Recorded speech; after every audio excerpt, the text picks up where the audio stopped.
ہر طرح کی تعریف اللہ تعالیٰ کے لیے ہے، ہم اسی کی حمد بیان کرتے ہیں، اسی سے مدد مانگتے ہیں اور اسی سے مغفرت طلب کرتے ہیں۔ ہم اپنے نفس کی شرارتوں اور برے اعمال سے اللہ کی پناہ میں آتے ہیں۔ جسے اللہ ہدایت دے اسے کوئی گمراہ کرنے والا نہیں، اور جسے وہ گمراہ کر دے اسے کوئی ہدایت دینے والا نہیں۔ میں گواہی دیتا ہوں کہ اللہ کے علاوہ کوئی معبود نہیں، وہ اکیلا ہے، اس کا کوئی شریک نہیں، اور میں گواہی دیتا ہوں کہ محمد اللہ کے بندہ اور رسول ہیں۔ اللہ نے فرمایا ہے، اے ایمان والو، اللہ تعالیٰ سے اتنا ڈرو جتنا اس سے ڈرنا چاہیے، اور دیکھو مرتے دم تک مسلمان ہی رہنا۔ نیز فرمایا، اے لوگو، اپنے پروردگار سے ڈرو جس نے تمہیں ایک جان سے پیدا کیا اور اسی سے اس کی بیوی کو پیدا کر کے ان دونوں سے بہت سے مرد اور عورتیں پھیلا دیں۔ اس اللہ سے ڈرو جس کے نام پر ایک دوسرے سے مانگتے ہو، اور رشتے ناطے توڑنے سے بھی بچو۔ نیز فرمایا، اے ایمان والو، اللہ تعالیٰ سے ڈرو اور سیدھی سیدھی سچی باتیں کیا کرو۔ اما بعد، سب سے سچی بات اللہ کی کتاب ہے، اور سب سے بہتر طریقہ محمد صلی اللہ علیہ وسلم کا طریقہ ہے۔ سب سے بری بات دین میں نئی چیزوں کی ایجاد ہے۔ دین میں ہر نئی چیز بدعت ہے، اور ہر بدعت گمراہی ہے، اور ہر گمراہی جہنم میں لے جانے والی ہے۔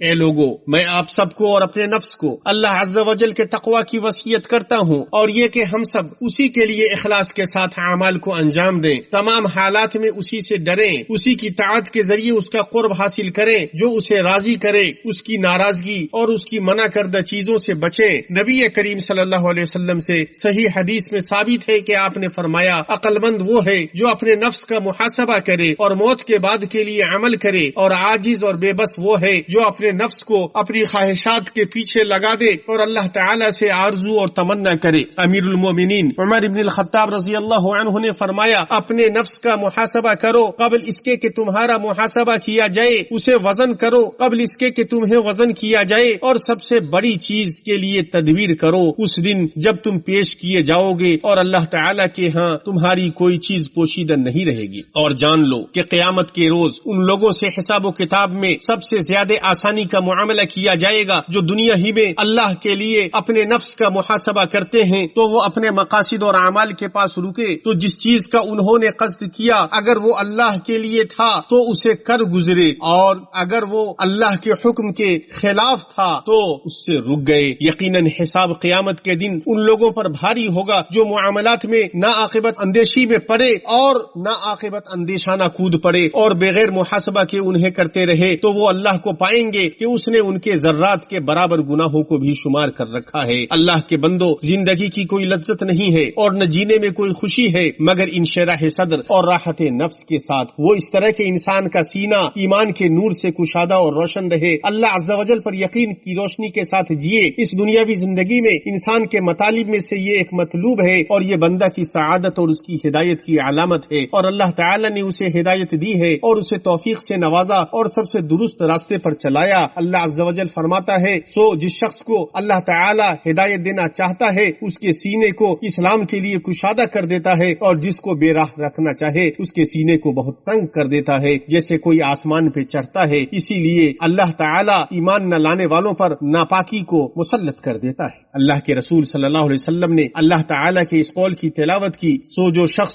اللہ تعالی کے راستے پر اللہ جسے ڈالنا چاہتا ہے اس کے سینے کو اسلام کے لیے کشادہ کر دیتا ہے۔ پھر اللہ کے رسول صلی اللہ علیہ وسلم نے فرمایا، یقیناً نور جب سینے میں داخل ہوتا ہے تو وہ کشادہ ہو جاتا ہے۔ تو کہا گیا، اے اللہ کے رسول، کیا اس کی کوئی پہچان ہے جو معلوم ہو سکے؟ تو آپ نے فرمایا، ہاں، دھوکے کے گھر سے دوری اختیار کرے، ہمیشگی کے گھر کی طرف لوٹے، موت آنے سے قبل اس کے لیے تیاری کرے۔ تو ہدایت اور توحید شرح صدر کے عظیم ترین اسباب میں سے ہیں۔ ان دونوں کے بغیر کبھی کبھی انسان کسی چیز میں نفسیاتی راحت پاتا ہے، لیکن وہ وقتی راحت ہوتی ہے۔ وہ دھوکہ دینے والا شرح صدر ہوتا ہے جو کچھ ہی پل میں حسرت و تنگی میں بدل جاتا ہے، اور شرک و گمراہی تنگ دلی کے عظیم ترین اسباب میں سے ہے۔ ان شرح صدر کے اسباب میں سے کثرت سے قرآن کا پڑھنا ہے۔ اگر قرآن کے حروف کو تجوید کے ساتھ ادا کیا جائے، اس کے وقوف کی معرفت ہو اور بندہ اس پر غور و فکر کرے تو مزید انشراح صدر حاصل ہوتا ہے۔ اس طرح نبی کریم صلی اللہ علیہ وسلم کی قولی، عملی اور تقریری سنت کا علم جو متواتر اور آحاد طریقے سے وارد ہوا ہے، یہ سارا کا سارا مومن کے سینے کو کھولتا اور اسے کشادہ کرتا ہے، یہاں تک کہ وہ دنیا سے بھی زیادہ وسیع تر ہو جاتا ہے۔ انشراح صدر کے اسباب میں سے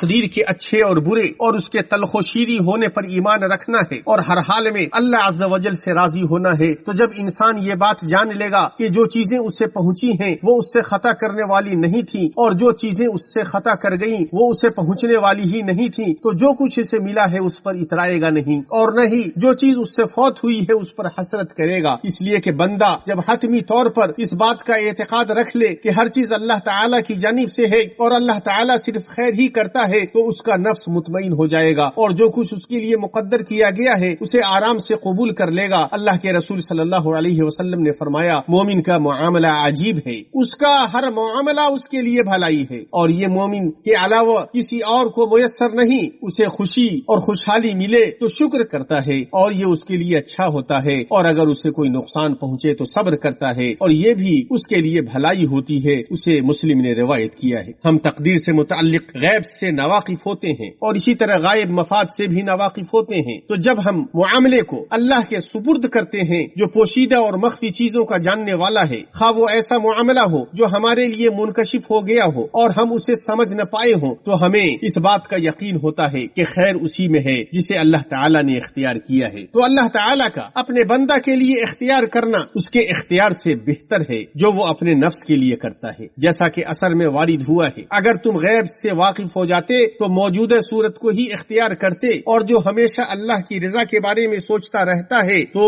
نہ تو نعمت اسے مشغول کرتی ہے اور نہ ہی مصیبت اسے اندھی بناتی ہے۔ جو اللہ کے ساتھ آسانی میں ہوتا ہے تو اللہ اس کے ساتھ مشکل وقت میں رہتا ہے۔ تم اللہ کو خوشحالی میں پہچانو، اللہ تمہیں مصیبت میں پہچانے گا۔ ان شرح صدر کے اسباب میں سے یہ بھی ہے کہ مخلوق کے ساتھ حسن سلوک کیا جائے اور مال و جاہ کے ذریعے حسب استطاعت اسے فائدہ پہنچایا جائے، اس لیے کہ سخی اور حسن سلوک کرنے والا لوگوں میں سب سے زیادہ کھلے دل اور پاکیزہ نفس کا ہوتا ہے، اور بخیل وہ ہے جو کسی کے ساتھ احسان نہیں کرتا ہے۔ وہ لوگوں میں سب سے تنگ سینہ اور بدمزہ زندگی والا ہوتا ہے۔ صاف دلی، نیک نیتی، اللہ سے حسن زن، لوگوں کو سب سے بہتر معنی پر محمول کرنا، سب سے اچھے مفہوم کے مطابق قول کی تعویل کرنا ہے۔ اسی طرح غیر ضروری باتیں، غیر ضروری چیزوں کا دیکھنا اور سننا، مباح چیزوں جیسے کھانے پینے اور سونے میں اسراف کرنا دل کے لیے تکلیف و غم بن جاتا ہے اور اسے بیمار کر دیتا ہے۔ اللہ کے بندو، اللہ کا تقوی اختیار کرو، اللہ سے اپنے رشتے کو مضبوط کرو، اپنے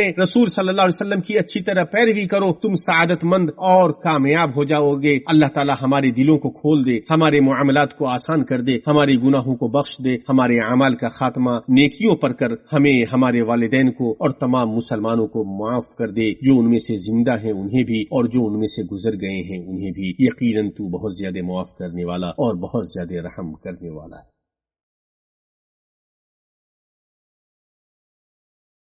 ہر طرح کی تعریف اللہ تعالی کے لیے ہے جو بادشاہت کا مالک ہے، جسے چاہتا ہے بادشاہت عطا کرتا ہے اور جس سے چاہتا ہے چھین لیتا ہے، جسے چاہتا ہے عزت دیتا ہے اور جسے چاہتا ہے ذلیل کرتا ہے۔ اسی کے ہاتھ میں خیر ہے، وہ رات کو دن میں اور دن کو رات میں الٹ پھیر کرتا ہے، وہ زندہ کو مردے سے اور مردے کو زندہ سے نکالتا ہے اور جسے چاہتا ہے بلا حساب روزی دیتا ہے۔ میں گواہی دیتا ہوں کہ اللہ کے علاوہ کوئی معبود نہیں، وہ اکیلا ہے، اس کا کوئی شریک و ساج ہی نہیں۔ میں گواہی دیتا ہوں کہ ہمارے سردار و نبی محمد اس کے بندہ و رسول ہیں۔ اللہ تعالیٰ کا درود و سلام نازل ہو ان پر، ان کی آل و اولاد پر، اور جو حق کے ساتھ ان کی پیروی کریں ان پر، اور بہت زیادہ سلامتی نازل ہو۔ اما بعد، اے اللہ کے بندو، اللہ کا کما حق ہو تقوی اختیار کرو، سب مل کر اللہ کی رسی کو مضبوطی سے تھامو، فرقے میں نہ بٹو۔ ان تمام چیزوں میں، خواہ وہ تمہارے مفاد میں ہو یا تمہارے خلاف، اپنے رب کی کتاب کو لازم پکڑ لو اور اپنے نبی صلی اللہ علیہ وسلم کی سنت کو مضبوطی سے تھام لو، تم کامیاب اور راہیاب ہو جاؤ گے، اور اپنے حاکم کی اطاعت کرو، تم توفیق یاب ہو جاؤ گے، سیدھے راستوں پر چلو گے اور مدد کیے جاؤ گے۔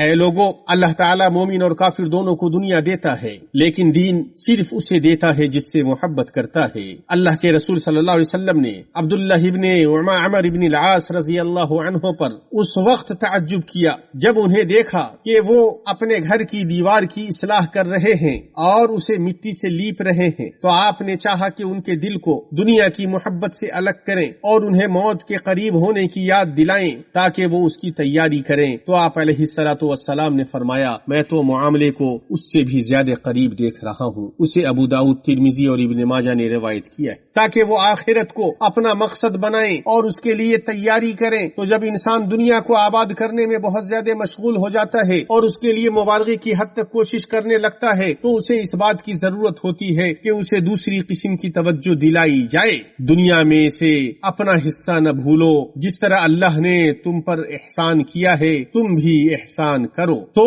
اس طرح وہ اعتدال و توازن کے راہ پر باقی رہتا ہے۔ یقیناً وہ بندہ جو نعمتوں سے خوب محظوظ ہو رہا ہے تو بسا اوقات وہ اسے مزید ذمہ داری اور عذاب کی طرف لے جاتی ہیں اور وہ سمجھ نہیں پاتا ہے۔ آپ علیہ الصلوۃ والسلام نے فرمایا، عقبہ بن عامر رضی اللہ عنہ کی روایت ہے، وہ کہتے ہیں جب تم اللہ کو دیکھو کہ وہ بندے کو اس کے گناہوں کے باوجود دنیا سے دے رہا ہے تو سمجھ لو کہ یہ اللہ تعالی کی جانب سے اس کے لیے ڈھیل ہے۔ پھر یہ آیت تلاوت کی، پھر جو لوگ ان چیزوں کو بھولے رہے جن کی ان کو نصیحت کی جاتی تھی تو ہم نے ان پر ہر چیز کے دروازے کشادہ کر دیے، یہاں تک کہ جب ان چیزوں پر جو کہ ان کو ملی تھی وہ خوب اترا گئے ہم نے ان کو دفعتاً پکڑ لیا، پھر تو وہ بالکل مایوس ہو گئے۔ اس کے برخلاف وہ شخص ہے جو آخرت کا اہتمام کرتا ہے، وہ ہمیشگی کے گھر کی طرف جلدی کچھ کرنے کے احساس کی وجہ سے دنیا کو پناہ گاہ نہیں سمجھتا ہے۔ آپ علیہ الصلوۃ والسلام نے فرمایا، مجھے جبریل نے کہا اے محمد صلی اللہ علیہ وسلم جب تک چاہو زندہ رہو، بالآخر آپ کو مرنا ہے، جسے چاہے پسند کر لیں، بالآخر اس سے جدا ہونا ہے، جب چاہو عمل کرو کیونکہ تمہیں اس کا بدلہ دیا جانا ہے۔ اسے طیالسی نے مسند میں اور بہقی نے شعب الایمان میں روایت کیا ہے۔